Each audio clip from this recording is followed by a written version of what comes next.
but more importantly, it was actually commented on by the creator of the new sequences, the new performances by the Rocket Fire Explosion fan programs. That happened so organically, and actually get into contact with some of the actual producers of that kind of content.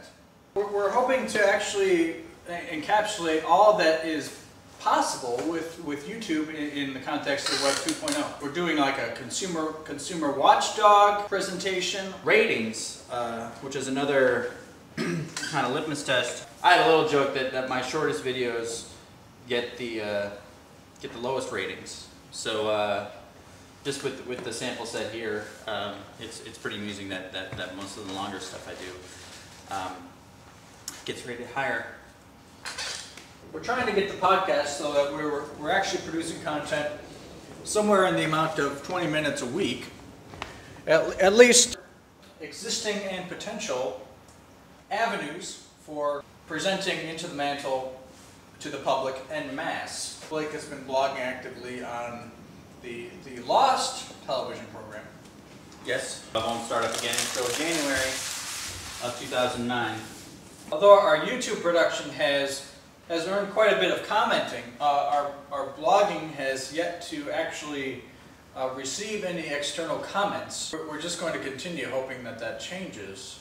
You are required to log in to comment, but that's simply a security precaution that we feel we have to leave in place. And you have to be a member to comment. So we have enabled image attachments on comments, so if you'd like to post an image, you're welcome to do so. So of course we'd like to increase the amount of commenting on the blogs, endorse some of the sites we feel are worthy. The reciprocal link is the virtual handshake in Web 2.0. We hope to have some bloggers putting us on their map. And this might be the most innovative that we're getting into. I'm going to just zoom in here so we can get an idea of what we're talking about. We're talking about outreach. Outreach, one of the latest developments that we're working on, and perhaps the most innovative in terms of leveraging viewership, subscribers to the idea and ideals of Into the Mantle, is the idea of outreach. We're trying to get as many eyeballs on the site as we can, just to increase the viewership on the whole. Is where we're actually organizing grassroots events to increase our virtual profile in the public consciousness, to increase our digital footprint, inviting all walks of life to join our Into the Mantle bandwagon. Our means of localizing what we hope to do on a global scale. Could involve flyering or organizing events at local establishments, informing all viewers of the Into the Mantle website of these upcoming events that at the moment they'll be localized in central Illinois, but we hope to branch out with some of our recruits and some of our other members. We're going to start out with a very grassroots campaign on Into the Mantle, where you can find out about these events, a theater trip, as a gathering, further events, special events. We're absolutely making the most of the internet, but every once in a while some good FaceTime is very helpful. Someone similar to Wikipedia get together, or even if it's dinner at Bennigan's or something, just to have people come together, and then that would help get the information flowing between people, and then hopefully inspire even deeper thoughts, and then inspire further content generation. Yes, and we'd really like this to happen organically. Of course, we would not like to impose on anyone. We want this to be a very open invitation to those interested in similar things that we are, and interested in blogging about similar topics. We can at least come to some kind of common ground on our blogging topics or ideals. Of course, we don't have any control over Web 2.0. We really only have the YouTube insights to go by to find out what our demographics are. What they are is, well, mine are 90% male and 10% female. Look at the age breakdown. For my 33 videos, the majority of viewers are between 35 and 44. The second largest age group would be 0 to 17. So almost no users between the age of 45 and 64. My demographic information is a little bit more on track. It's almost straight 2/3, 1/3. Males at 67 and then females at 33. For age breakdowns, as expected, the largest is 25 to 34. Next range is the 55 to 64 range, and after that is the 45 to 54, and then followed by that by the 0 to 17. Our current generation is still on board with all the technology changes, but those from the 35 to 54 may be a bit behind, working, making a living and everything, and are set in their ways. They're a little bit out of it as far as the latest advances. The 55 to 64, you start getting into the people that are on their last legs of their career or have already retired. The music videos have a higher female percent than stuff like The Dark Knight, some of my more instructional videos. The male viewers are more interested in the content and seeing information and getting information transferred to them, whereas the female are more interested in kind of the personal feel of the music videos or the more personal vlogs.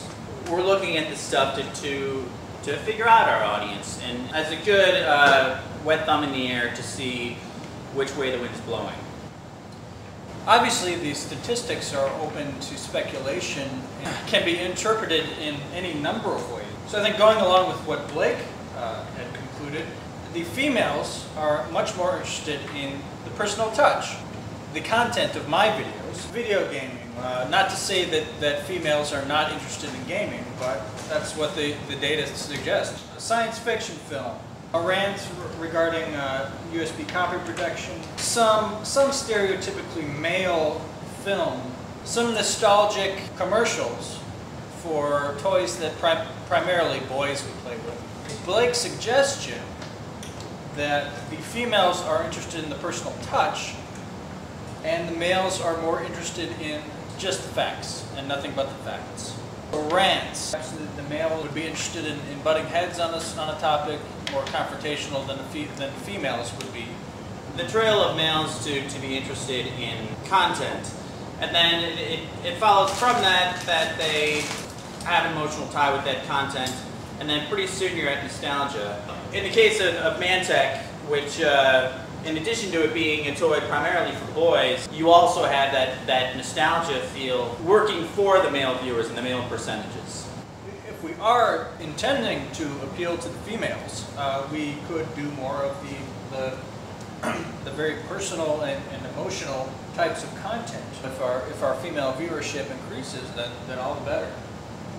Yeah, absolutely.